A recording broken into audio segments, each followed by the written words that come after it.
Hi friends, welcome back to பசியும் ருசியும். இன்றைக்கி பசியும் ருசியமில் நம்ம எல்லாருக்கும் ரொம்ப ரொம்ப பிடிச்ச கேரட் ஹல்வா எப்படி செய்கிறது அப்படின்னு பார்க்க போகிறோம். ரொம்ப ஈஸியாக, குயிக்காக, ரொம்ப டேஸ்டியாக செய்ய போகிறோம். வாங்க எப்படி செய்கிறதுன்னு பார்க்கலாம்.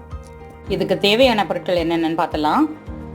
கேரட், பால், சுகர், நெய், முந்திரி, ஏலக்காய் பவுடர். குக்கர் எடுத்துகிட்டு இந்த 1/2 லிட்டர் பாலை கட் பண்ணி இதில் சேர்த்துக்கிறேன். இது கூட 2 கப் கேரட் துருவல், நம்ம எப்போதுமே மெஷர் பண்ணுறதுக்கு எடுத்துப்போம் இல்லையா, அந்த கப்பால். கிலோ வைஸ் பார்த்தா 1/4 கிலோ கேரட். இது கூட ஒரே ஒரு பிஞ்ச் சால்ட் சேர்த்து ப்ரெஷர் குக் பண்ண போகிறோம். ஸ்டவ் ஆன் பண்ணி குக்கர் வச்சாச்சு. வெயிட்டும் போட்டுட்டேன். 4 விசில் வர வரைக்கும் வெயிட் பண்ணுவோம். 4 விசில் வந்தோடனே ஸ்டவ் ஆஃப் பண்ணிக்கலாம். கேரட் ஹல்வா செய்கிறதுக்கு கண்டிப்பாக நீங்கள் கேரட்டை ப்ரெஷர் குக் பண்ணி தான் ஆகணும். 2 விஷயம் இருக்குது. எதனால் அப்படின்னா, பால் சேர்க்குறோம். பால் சேர்க்குறச்சே நம்ம ஓப்பனில் வேக விட்டால் பால் கோவா மாதிரி டேஸ்ட் இருக்கும். அதே மாதிரி நல்லா சேர்ந்து வராது. ஓப்பனில் வேக வைக்கிறச்ச கொஞ்சம் கேரட் உதிராக வர மாதிரி இருக்கும். ஸோ நீங்கள் கண்டிப்பாக ப்ரெஷர் குக் தான் பண்ணணும். நீங்கள் கடாயில் முன்னாடியே பண்ணியிருந்தீங்க, ஓப்பனில் முதல்ல பண்ணியிருந்தீங்கன்னா இந்த மாதிரி ப்ரெஷர் குக்கரில் ஒரு முறை பண்ணி பாருங்கள். ரொம்ப ரொம்ப சூப்பராக இருக்கும்.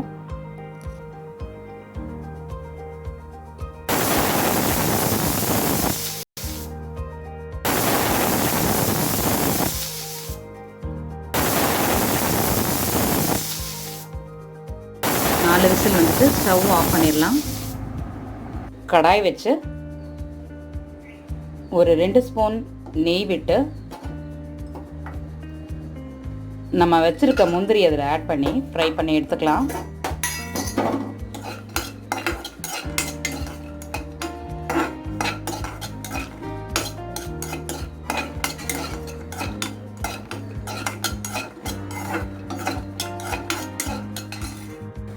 இப்படி லைட்டாக செவக்க ஆரம்பிக்கங்காட்டியுமே நம்ம எடுத்து வச்சிடலாம்.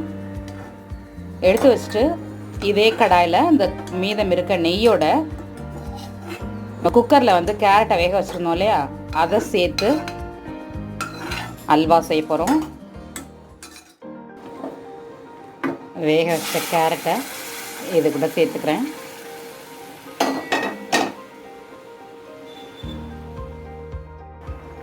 இப்போது 1 கப் சுகர் இது கூட ஆட் பண்ணிக்கிறேன். சுகர் போட்டோன்னே திரும்ப கொஞ்சம் தண்ணியாகும் இது. அப்புறம் நல்லா இறுகி வரும். அந்த மாதிரி இறுகி வர ஸ்டேஜ் வரைக்கும் நம்ம கிளறிட்டே இருக்கணும். அதை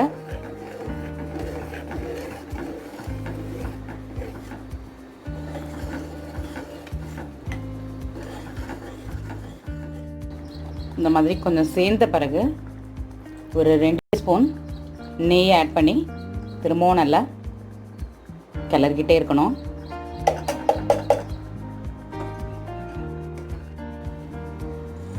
இந்த மாதிரி கெட்டியானதுக்கு அப்புறம் மறுபடியும் ஒரு 2 ஸ்பூன் நெய் சேர்த்துக்கலாம்.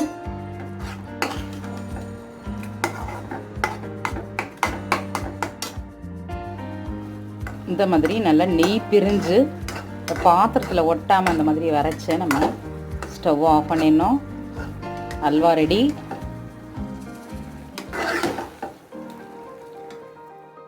வாவ், ரொம்ப சூப்பர்பா. கேரட்டோட ஒரிஜினல் கலரில் அருமையான கேரட் ஹல்வா ரெடி ஆகிடுச்சு. நான் சுட சுட சாப்பிட போகிறேன். நீங்களும் உங்கள் வீட்டில் இதே மாதிரி செஞ்சு சாப்பிட்டு என்ஜாய் பண்ணுங்கள். உங்கள் வீட்டில் எல்லாருக்கும் கொடுத்து எல்லோரையும் ஹாப்பி ஆக்குங்க. இந்த வீடியோ உங்களுக்கு பிடிச்சிருந்தா லைக் பண்ணுங்கள். மறக்காமல் உங்கள் ஃப்ரெண்ட்ஸ் கூட ஷேர் பண்ணுங்கள். என்னோடய நெக்ஸ்ட் ரெசிபி வீடியோவாக உங்களை தேடி வந்துக்கிட்டே இருக்குது. பார்த்து என்ஜாய் பண்ணுங்கள். பசியும் ருசியுமை இதுவரைக்கும் சப்ஸ்கிரைப் பண்ணாதவங்க ப்ளீஸ் பண்ணிக்கோங்க. பக்கத்தில் இருக்க பெல் ஐக்கான் ப்ரெஸ் பண்ணி ஆல் ஆப்ஷன் கொடுத்துக்கோங்க. இது பசியும் ருசியும். பார்த்து சமைங்க, பாராட்ட அல்லுங்க.